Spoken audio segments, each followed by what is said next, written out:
T'es là, tu regardes ton petit film au cinéma, t'es tranquille, t'es un peu en train de t'endormir, t'es fatigué, et là d'un coup... Je suis en train de faire des introductions de plus en plus gênantes, mais c'est pas grave. Tout ça pour dire, je suis allé voir Sirat au cinéma. C'est quoi Sirat? Sirat, c'est le film qui a beaucoup fait parler au Festival de Cannes. On nous l'a vendu comme, voilà, c'est une expérience, c'est un film à aller voir au cinéma, etc. Est-ce que ça vaut le coup? C'est la question. Personnellement, j'ai bien aimé, 3,7 de notes, j'ai mis 3, 3,5, j'ai un petit peu hésité, parce que c'est un film qui est assez particulier. Directement, t'arrives dans une rave party au Maroc, donc pendant 10 minutes, ça commence à tabasse, il n'y a que du son à fond, il n'y a pas de dialogue, rien du tout, on voit des gens danser.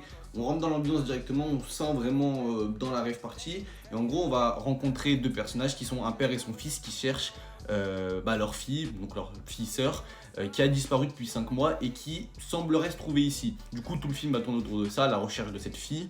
Et en fait, ils vont rencontrer des gens qui étaient là pour faire la fête et ils vont les suivre pour essayer de retrouver la fille qui a disparu du coup.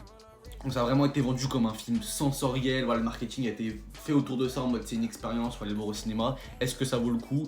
Pour moi oui, mais je pense que ça va pas plaire à tout le monde parce que c'est vraiment un film qui prend son temps, c'est très lent, des fois il se passe pas grand chose, mais en même temps il se passe pas grand chose, mais il y a quelques moments qui sont là, ils viennent saupoudrer le truc et ils viennent réveiller toute la salle, c'est-à-dire il y a vraiment deux moments, surtout un, où j'ai entendu les gens dans ma salle crier tellement ils étaient choqués du truc quoi, et du coup, enfin, ils sont pas levés, mains sur la tête et tout, mais j'ai entendu des gens être choqués et tout, et même moi, ça m'a réveillé quoi, tu t'es un peu plongé dans le truc, tu fais pas attention et d'un coup, paf, ça vient et ça te réveille.